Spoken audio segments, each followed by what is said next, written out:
Well, good morning, good night, good evening, everybody. Thank you for being here with us today. As always, it's very exciting to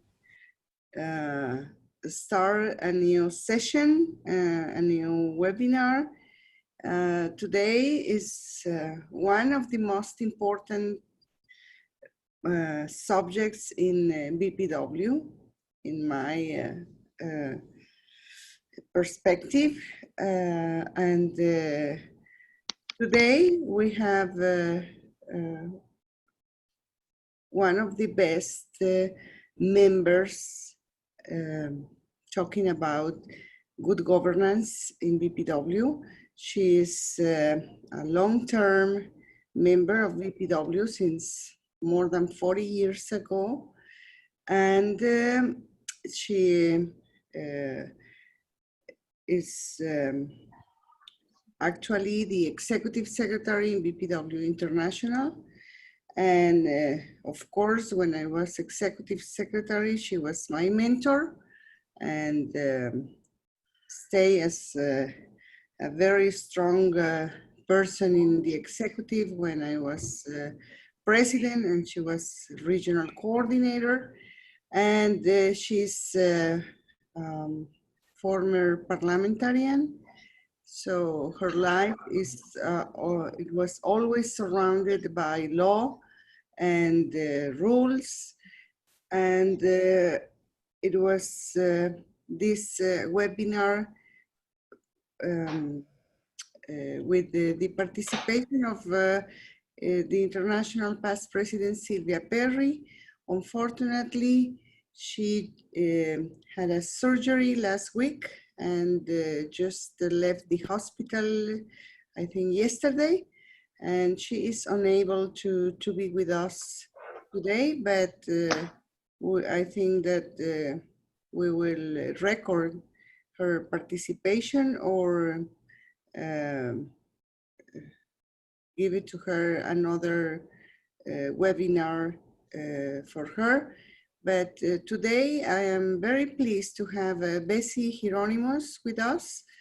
Thank you, Bessie, and I hope that you enjoy, all of you, this webinar. And of course, thank you, Anne Hilty, for making this webinar possible. As always, you are essential to have this training with our members. Thank you very much. Bessie, the floor is yours. Oh, thank you, Yasmin. It is my pleasure. I'm going to have a couple of things present today. The first part is going to be an overview of the governance of BPW International. All the background on our information. The members should know it already, but it's good to always go over it so that we know what what we are expected to know and do. And the second part is very short. It's just mostly about leadership on BPW at the local level. And so I'll start with this now, and we'll go with the next one. Okay. Let me, I'm trying to find how to, there I go, okay. I don't know if you can see the whole screen. BPW International says above, and then we have the 5 regions, the federations, the affiliate clubs, and the individual members. Oops, I went back. Okay, our structure. Let me ask you if you can see the blue part at the top. No, okay, maybe I should make my screen shorter so that you can see it well. Anyway, Bessie, if you switch to full screen, then we'll be able to see it. I think we'll need to do that after all. That? No, Okay. if you click on the icon at the bottom right as before, it will go to full screen. This one? Mm-hmm. Okay. BPW International, we have I can't even touch it, it's very sensitive. We have the regional no, that's not the one I wanted, just pardon me. Okay, we have the constitutional regulations, which is our structure. We have the procedure manual, which tells us what needs to be done, the organization guidelines, which guide us how to do it. Then, for these documents, which are our governance, the members have an idea to make amendments to improve it. Then they become a resolution or an amendment, and then it goes to the General Assembly. Then they are adopted during the General Assembly, and the documents get updated. The regional regulations, the federations and affiliate constitutions have to be updated to be in accordance to BPW International. The regional regulations are updated during your regional conference, which is held every 3 years. The federations and affiliate clubs update their documents at their AGM, so they can do it every year if they wish. But the executive secretary is notified of all the amendments. I have to look at them and then accept them if they are in agreement with the BPW International. Our governance is the General Assembly. 3 years we have our Congress, and the delegates are the ones that participate and decide in the future of BPW. Then we have the executive, which are 11 members elected to take care of all the operation and the management in between the 3 years in between Congress. The international board is formed by all the presidents of all the federations and clubs, and the chairs of the standing committees, which this triennium we don't have them. They may come back if the members decide that. And they are the governing board between the general assemblies. The international board is formed by the executive, the past international presidents, the presidents of the affiliate clubs. If there is more than one club in a country, only one gets to vote, and then the chairpersons of the standing committees. The board meetings are before the Congress. We have an international board meeting. We present all the new issues that are going to Congress. Then we have the post-Congress. And if there is necessary, we have electronic meetings, which we have not need to have lately, but if necessary, we can meet electronically. We have also the Constitutional Advisory Committee, which advises the executive on any changes that we need to make. If we have any questions about governance, we always go to the CAC, and they advise us. They don't mandate what we have to do, but they give us the best advice we can have. The chair and the members are selected by the executive, and the president, of course, has to approve the appointment of the executive. As an executive secretary, I'm part of the CAC, and so is the international president. The protocols that we have is that the registered name of the federation is the International Federation of Business and Professional Women. And for any other purpose, normally for all our correspondence and everything, we are just BPW International. And please do not use BPWI. We just use BPW International.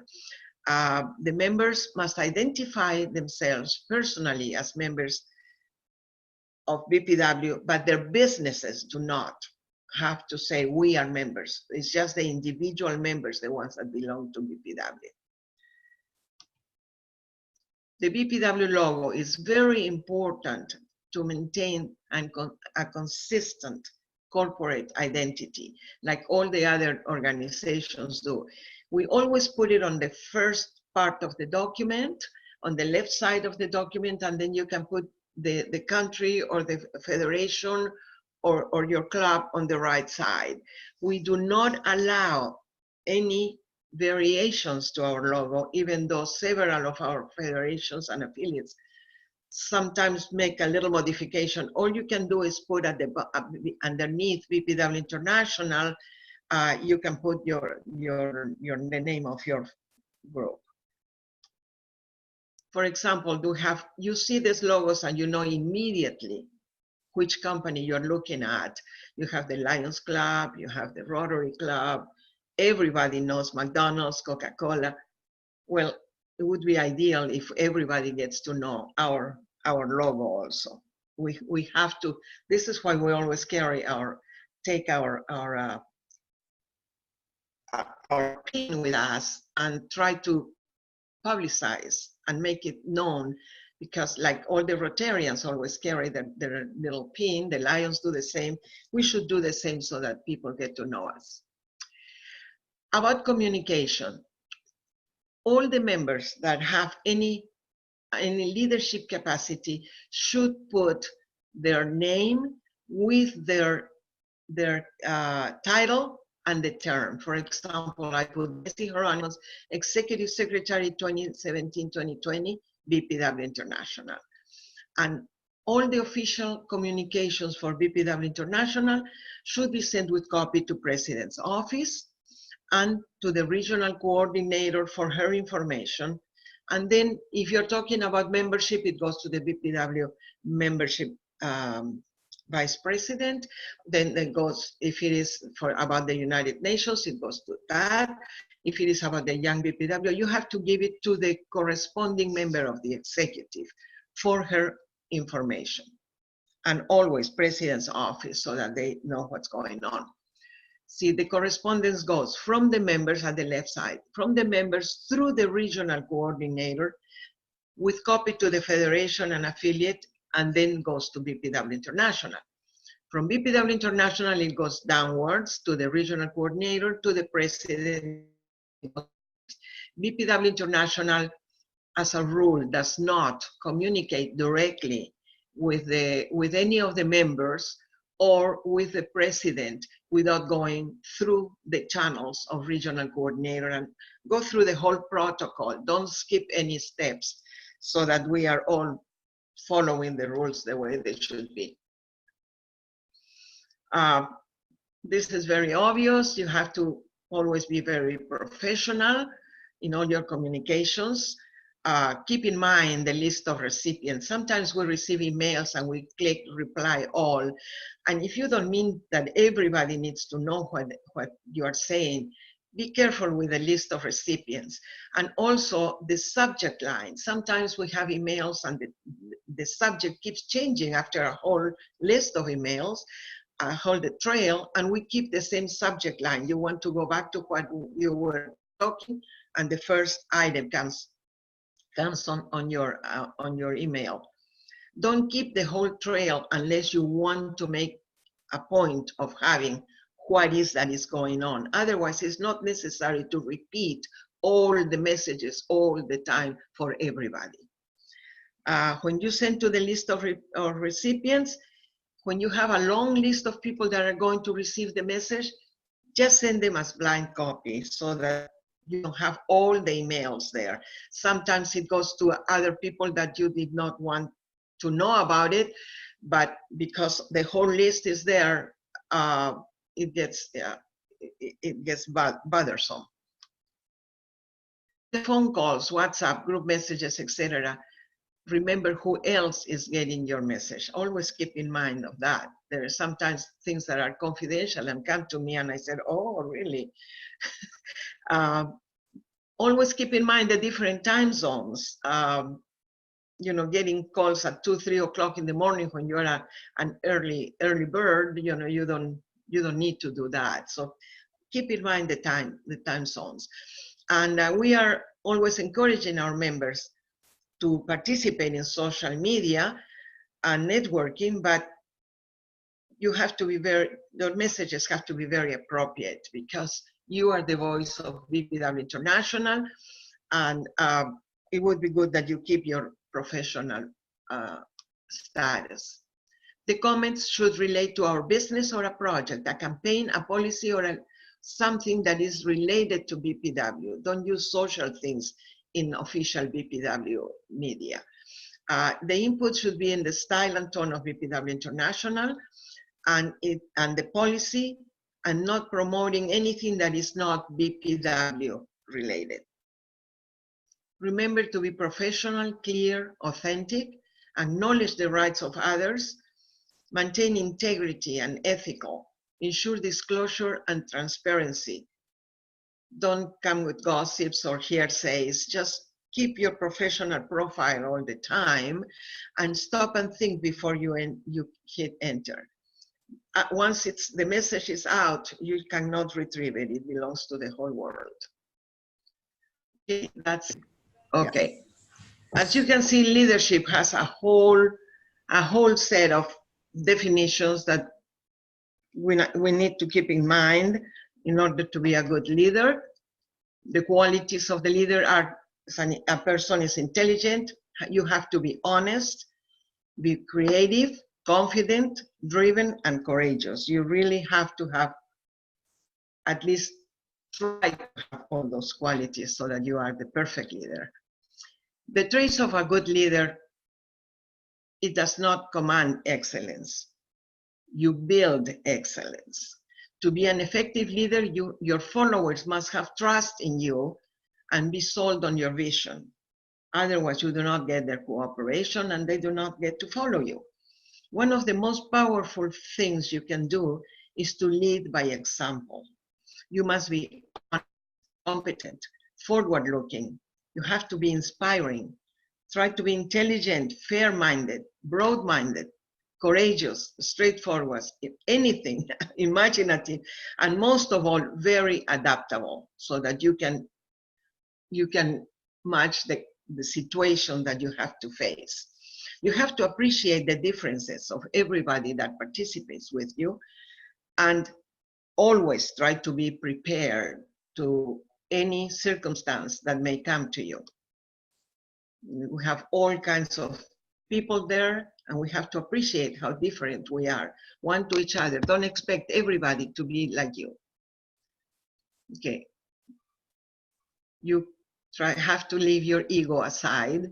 You are there to serve your members. They are not there to adore you and put you up on a pedestal.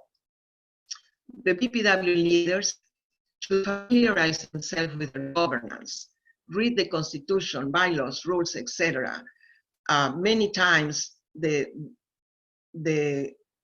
officers are not familiar with all the rules that they have to follow, and mistakes are made.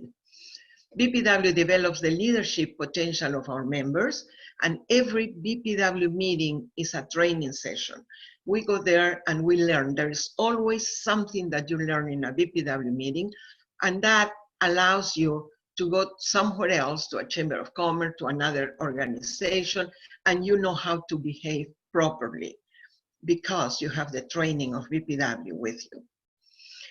It is an honor to be elected or appointed to a leadership position, but we always have to remember that we were selected to serve the members. We are there to follow what the members want, their wishes.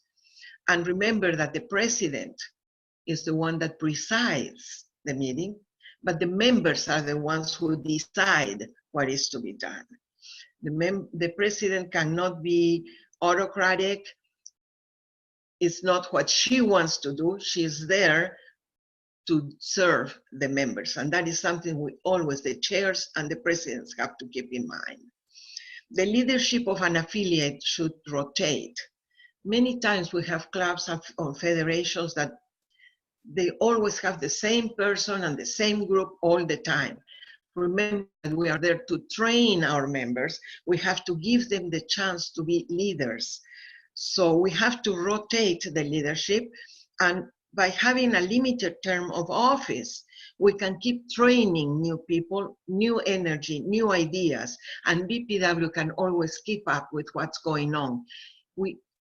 How many times we hear that we've always done it this way?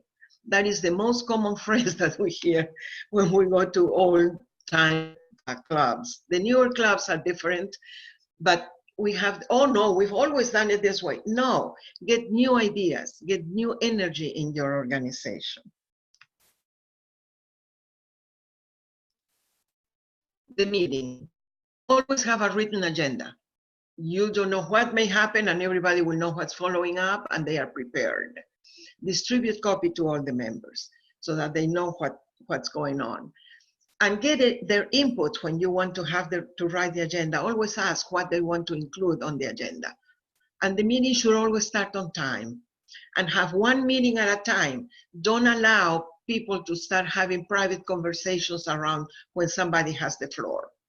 Avoid interruption. When you need to express your opinion, talk to the chair. Don't talk to other members. Always to the chair, and the chair will respond the way that it should be. Always expect to be recognized before you speak. And get involved in the discussion, in the decisions. Participate and encourage all the members in your group to participate and to be active. And all times, be professional, be a team player, don't start arguments. Just keep in mind, we are leaders. Always have your agenda. Motions. After being recognized, say, I move that we hold a meeting next week or whatever it is, and then get a second from somebody. If you don't get a second, the motion loses anyway. After the second, then the president repeats the motion, and it doesn't belong to you anymore, belongs to the assembly. After the discussion, the president asks for the vote. The maker of the motion should not talk against the motion that she just made, but you can vote against it if you wish. Sometimes you bring a motion just to have the discussion and the opinion of others, even though you decide, well, no, it's not really what I want. You can vote against it, but do not speak against your own motion, okay? And once the motion is adopted, just accept it and go with it, even though you are not agreeing with that. Well, the group agree, and you are part of the group, so you have to go with what they decide. Work. Try to get a cohesive group. Don't polarize your members. That is very, very important for an organization.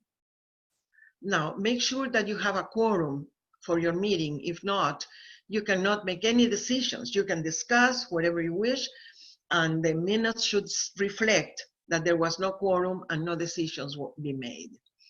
To make the meetings more effective, present your report in writing ahead of time, so you don't have to read it during the meeting. That takes time, and people don't go to meetings to listen to reports. With all the media that we have, you can email, you can send it ahead of time, and then if you have something new, then you add it to your report, but don't read the report. The same thing with the minutes. The minutes should be just talking about the business of the meeting, not how great time you had or what beautiful place you went, just the business. And also be sent before the meeting so that you don't have to spend time. The members' time is very valuable. Don't spend it reading minutes and reading reports. Be democratic. Do not monopolize the meeting. You have to be a team player and let others talk and let others participate. And you don't have to like everybody in order to work with them. You know, the members have selected you, the president and the executive has appointed you. It didn't mean that you have to be a group of friends working together, liking each other.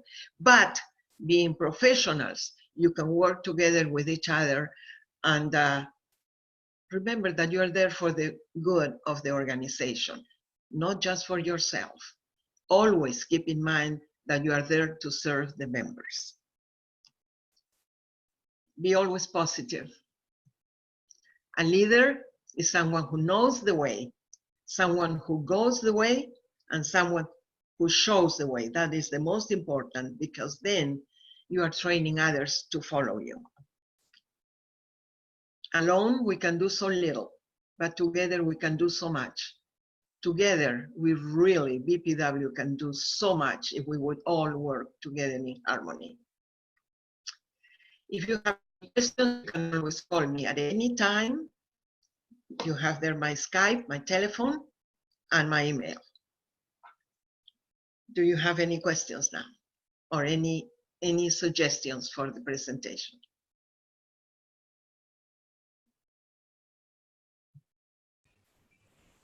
I've unmuted everybody, so whoever wants to jump in, please do. Vicky, you always have Okay. good comments. Yeah, well, one of the things I'm interested in is the organisational guidelines, because I don't see that they're actually available anywhere. So where do members get hold of them, and where are they meant to be used? Yes, you're touching a soft spot with me. The organization guidelines were set because we had a very long procedure manual and the members wanted something that was more concise. So what the committee, it was a committee, right, Yasmin? The committee decided to put what the procedures, what needs to be done in the procedure manual, and the organization guidelines tells us how to do it. But during the current administration, it is the procedure manual what we use, and the organization guidelines have been set aside. I believe that the intention is that they are being reviewed, revised, and then adopted perhaps by the executive. There are several things in the organization guidelines that we must do, like, for example, all the proceedings for the Congress, some of the trophy, the awards that we give, and some of the trust funds and things like that. But we do follow them, but the organization guidelines at this moment is not considered an official document, unfortunately for me, because I like to follow all the whole procedure, the whole decision of the members, but we still consider what's there, but it's not considered an official document. I don't know if I'm explaining myself clearly. Well, So, yeah, thank you, Bessie, because, you know, I've tried to, I'm aware that there was this other manual, but I can't find it. Yeah. I don't think it is published in the website, as I said, because it's not being considered an official document at this time. Bessie? Nice if you can send me an email and then I will relay your message. I will gladly relay the message about it, yes. Yeah. Bessie? Yes. Yes, just because maybe some of the members who are attending this meeting and the ones who will see this video, maybe they are not aware that in 2005, during the Lucerne Congress, it was a resolution to review the Constitution and bylaws. It was the name at the time, bylaws. And it was in 2008 when a committee started the review. The intention, it was that the members, apparently they want easy and short constitution and bylaws in order a more concise, yes, and modern. It was a modern that allows the members that, because they don't want to spend so much time during the congresses dealing with discussions about reforms in the governance of BPW International. I found myself in that time, because I've been part of the executive as regional coordinator with Liz Benham, that the members were very confused about what it was the purpose of this new constitution. Personally, I always managed the Constitution 2008, and I talked with the majority of the international past presidents, and none of them had any kind of problems managing the organization based on this constitution and bylaws. So it was a little bit confused. And for me, the most important thing is that when they made the new constitution, they left aside many of the resolutions that passed during the congresses. So my question it was, so then why we discuss so much if at the end these important decisions of the assembly will not appear on the document?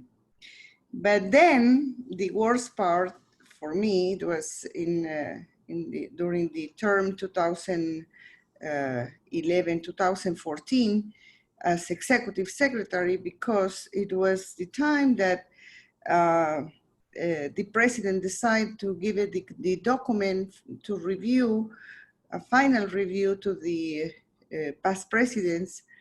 And we received a document from the former executive secretary of 104 pages. It was very long. And I said, where is the modern, the easy to manage when we receive a book of 104 pages?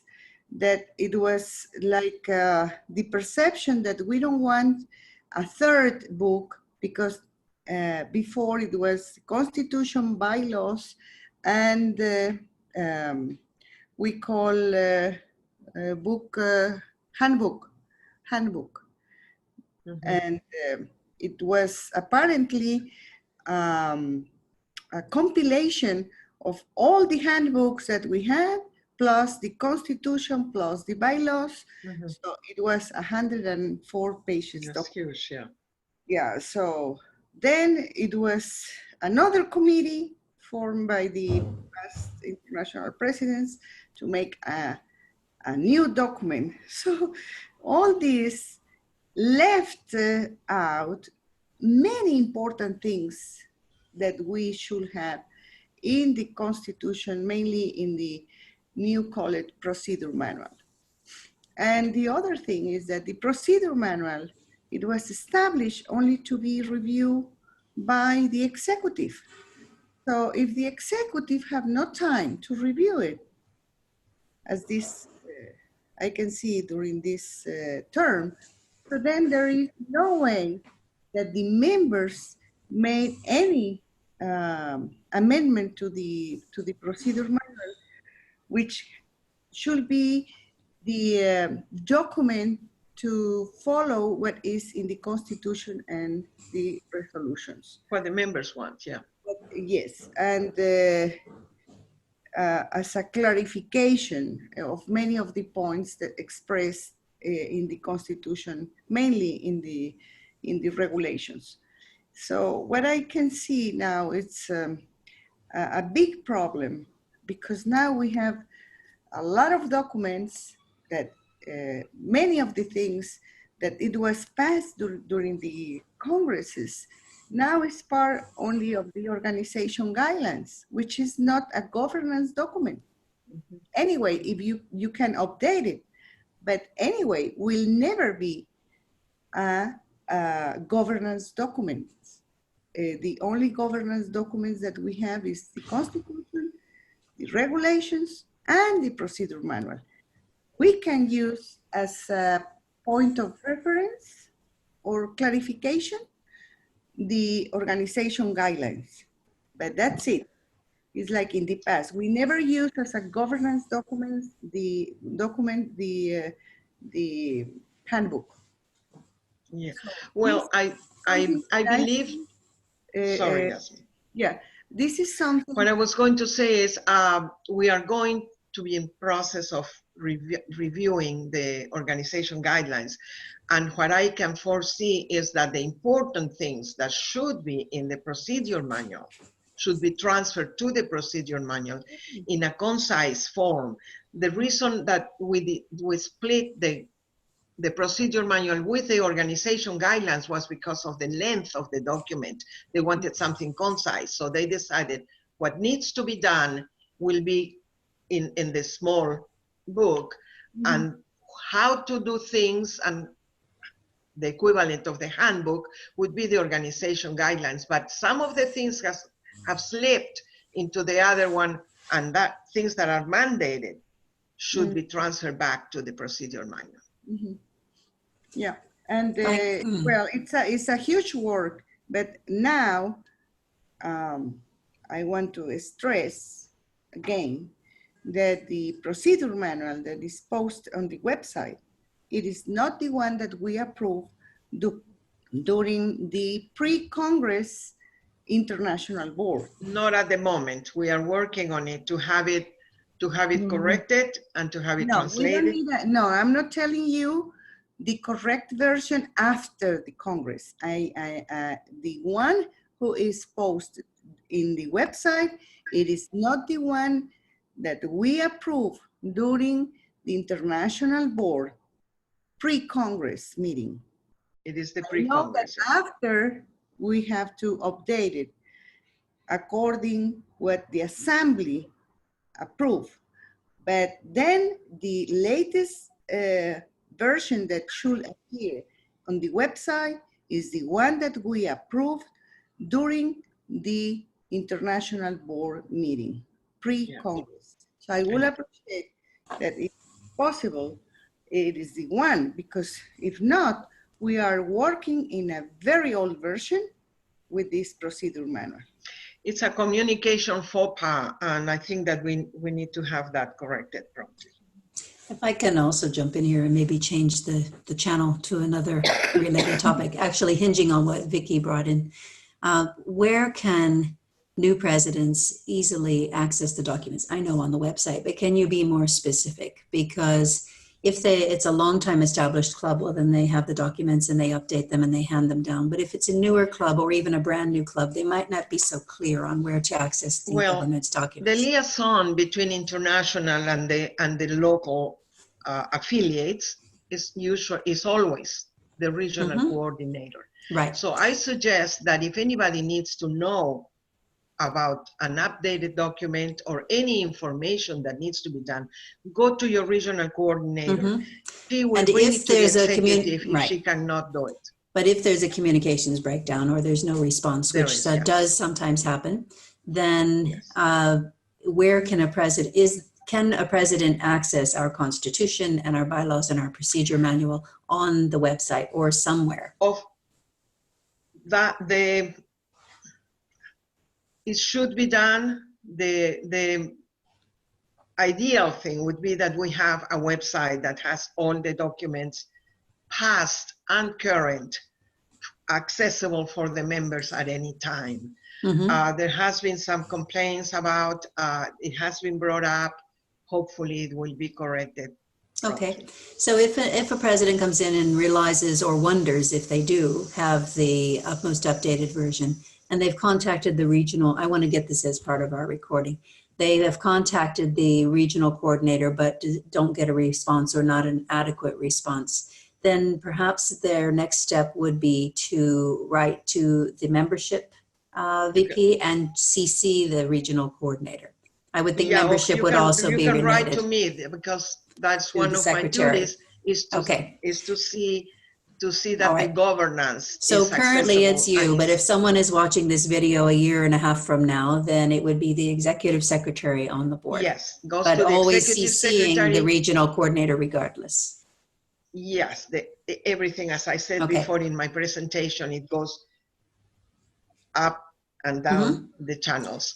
And the executive secretary will see that it's done or bring it up to the executive to see that it is mandated that it's done. Okay, I wanted to clarify that because before you were talking about, and I think it's very clear that the regional coordinator is between the clubs or in fact, if they have a federation, that's also there. Let me finish. But then when it comes beyond that, you mentioned if it's related to UN, make sure you CC the UN VP. If it's related to membership, make sure you CC her and so on. So when it comes to that level, it's not always so clear who should be addressed. So I wanted to make clear whether it was the secretary or the membership vice president if who it should is be included. Governance, it goes to the secretary. Thank you. That's what I wanted to be sure about. Okay, thank you. Thank you, Vicky, for bringing up that concern. And thank you for explaining that. And yes, I will follow that one up about the I found the other ones on the website, but the organisation guidelines, no. So thank you. Yeah. I will bring up your concerns at the next meeting and see what we can do about it. And we have a Congress coming up in August, so I know that you will bring it up. I have another question since no one else has jumped in yet. What are some primary issues or concerns about good governance? What are the typical problems that come up or things that you would consider bad governance, if you will? Maybe even just categories. For example, ethics, we know we did that last month, but. Well, what we need to do is train our leaders so that they know how to conduct the meetings, how the rules are, and make themselves aware of what it takes to bring their organization forward. Many members don't know, haven't read the Constitution. Sometimes they don't even update their own to match the international. And they have to do that as soon as they have the regional conference and they bring the updates. You know, remember, we have to follow the resolutions that the members have brought to the Congress. So they have to update their documents, send them to me, but read them and follow them. Would you say parliamentary procedure is necessary in the most formal sense? Because I've found that most clubs I've visited around the world do not want to follow strict parliamentary procedures in their regular monthly meeting. Well, all they have to remember is that women is not the most important part of our organization title. Business and professional, that is the most important. And in order to have an organized meeting, you have to have rules. For example, in California, which is my federation, we have rules of the meeting and we adopt them before the meeting. We do that at the executive and international. You have your rules that you adopt, and that way the meeting is organized. The protocol is the etiquette of the meetings. And if you don't have that, you don't have control of the meeting. You have to have a protocol to follow. But you've laid out an agenda and making an motion and having a second in discussion and voting. That's pretty standard practice. But yeah, and don't the parliamentary procedure can become much, much more detailed than that. And I think most of our club meetings anyway are not interested in the highly detailed parliamentary procedure for their monthly meetings. So you're giving us a more basic form to follow. They should follow it as a guide of how to do things, because if everybody talks at the same time, for example, no, you have to have etiquette.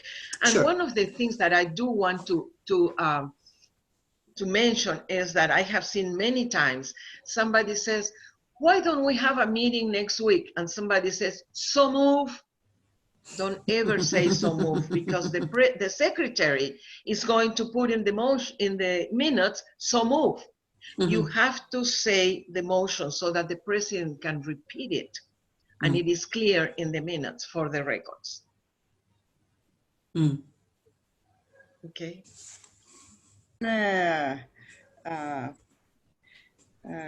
Question, Bessie, or comment is that the president, she's not allowed to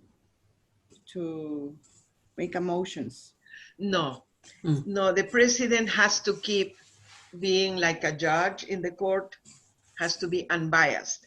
If the president makes a motion, is showing her wishes and she's not there to decide, she's there to preside. All what she has to do is say, the chair entertains a motion to blah, blah, blah, and then somebody takes the motion and presents it. The president can entertain a motion. Or the president can also say, if there is no objection, we will do this, this, and that. If there is an objection, then discussion follows and a new motion comes. If there is no objection, that means that they all agree with whatever is being proposed. That is the only way the president can say, can do what she is intending to do.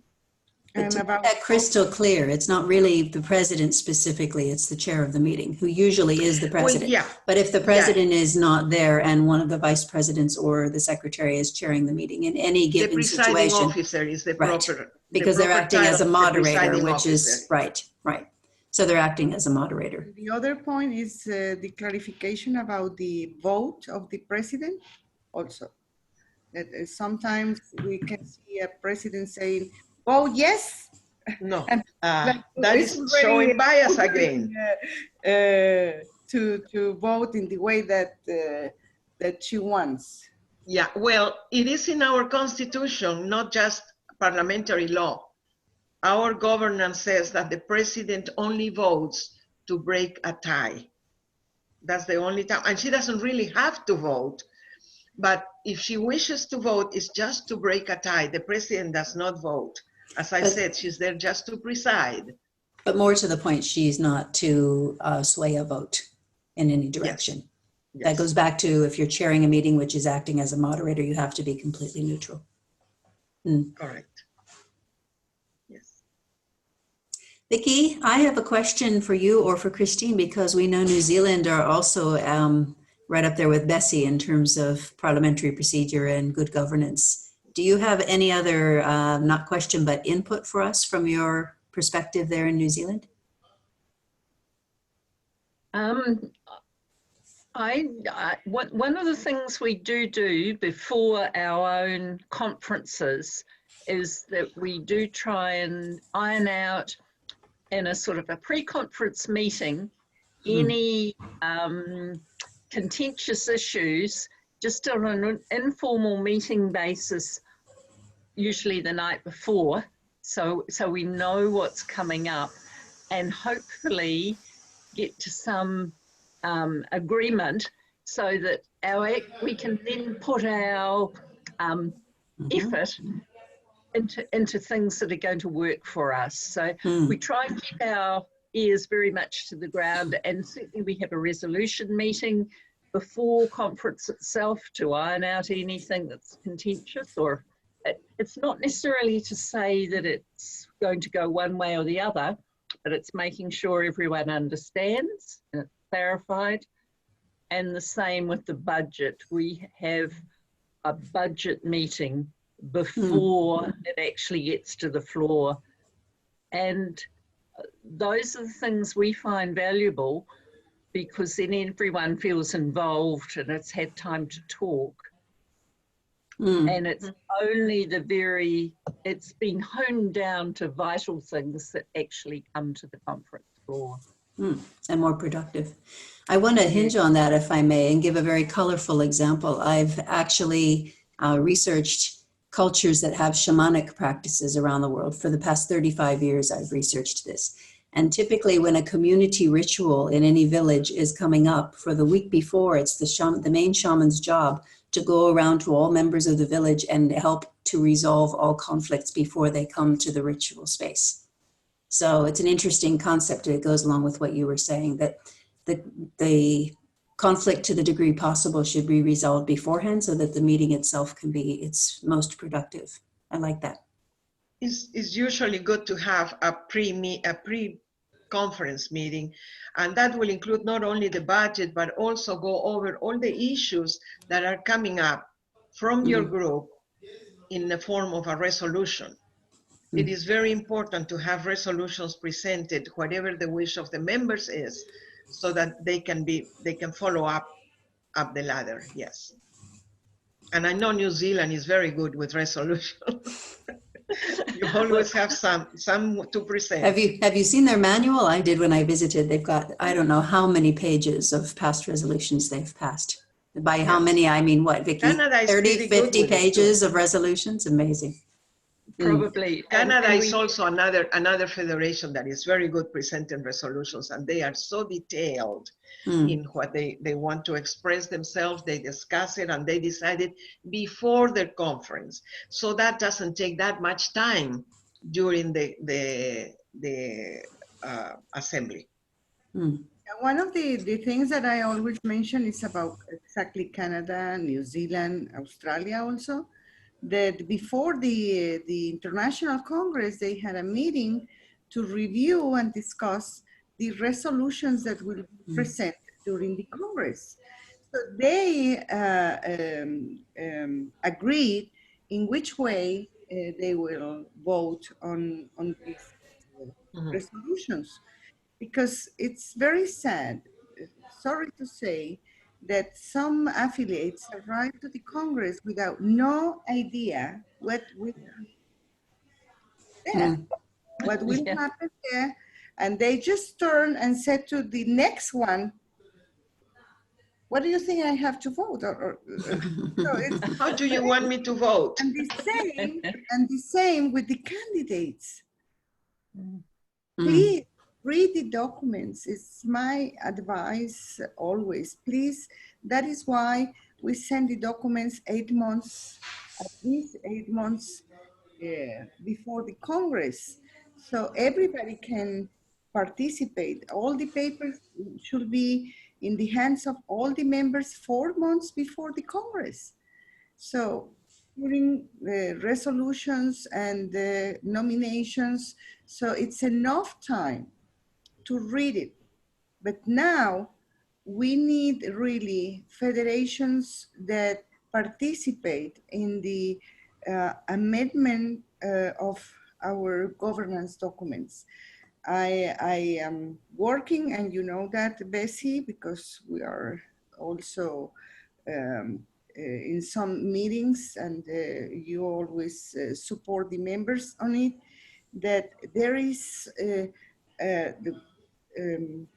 things that in the past it was like a common sense, that now we realize that there is no common sense sometimes.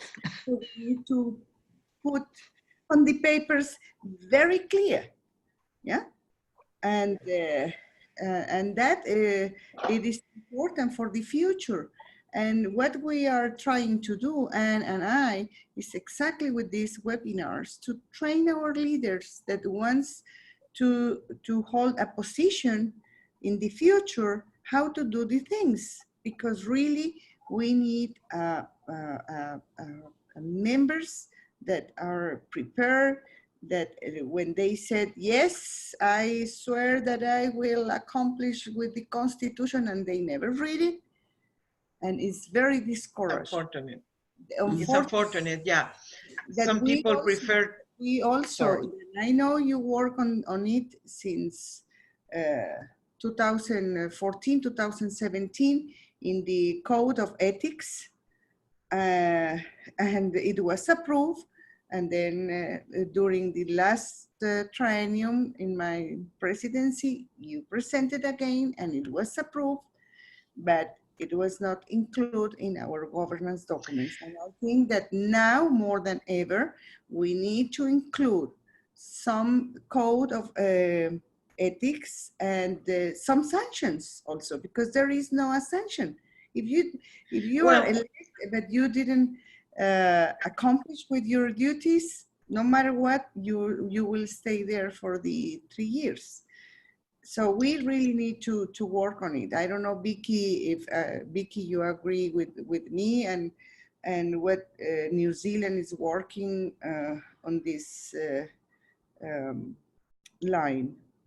The president of New Zealand asked me about the code of ethics. She had heard that when I was regional coordinator, I wrote code of ethics and the conflict of interest also. And I presented it during President Frida's term, and the executive approved it. Then with President Yasmin, I presented it again, but it was not included in the procedure manual. It was not included in our governance. I have presented it again this time, and there has been the question that it is not a mandatory document because it is not part of the Constitution. So that sounds like a resolution to make it a mandatory document, to vote on making it. On that note, we are at the end of our session time, and I would like, Bessie, for you to just have the chance if you have any final words before I bring the meeting to a close. So is there anything else that you'd like to say as our guest speaker today? I would like that our members that are going to be delegates at the upcoming Congress be prepared for the business. I know we're going to be in a beautiful place and everybody will be excited about it, but let's take care of business. I would like to see that you are aware whether the resolutions that were passed during the Cairo Congress have been followed and have been adopted, and what have we done about them, and be prepared to participate. Okay. It good. is very important that we get the input of the members. We are there to serve them, to see what they want their organization to go forward so that we can accomplish it. And on that note, so under the heading of good governance, come to your meetings, come to your federation meetings, come to your annual general meeting, and come to Congress, regional conference, and come to Congress prepared. We'll just summarize there. Thank you for all of you for your participation tonight from 4 a.m. to who knows what time in the middle of the night in New Zealand now, 2 a.m. Ooh, you're almost meeting in the middle. And we really appreciate those of you who have joined us today, this morning, whatever it may be. This will be online within the next few days, and we'll post the link so that you can share it widely. Thanks again to one and all, and we'll bring this, and especially to our speaker, Bessie, and we'll bring this to a close. Thank you very much. Thank you. Thank you.